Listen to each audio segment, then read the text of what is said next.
من كان يريد العاجلة عجلنا له فيها ما نشاء لمن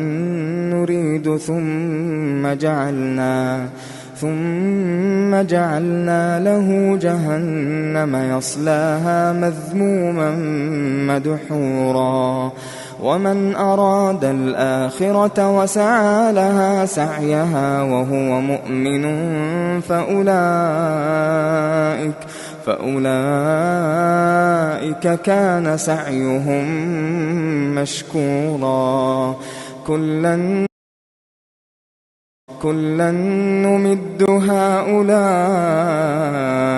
وهؤلاء من عطاء ربك وما كان عطاء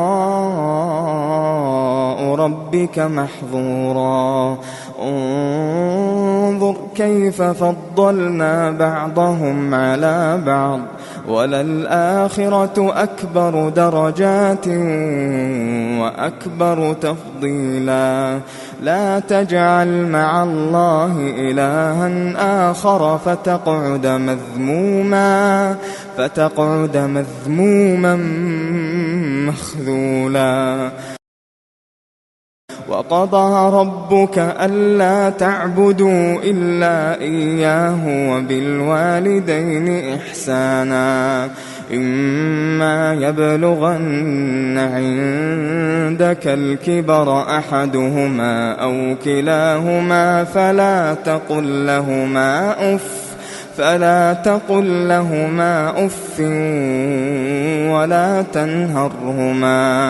ولا تنهرهما وقل لهما قولا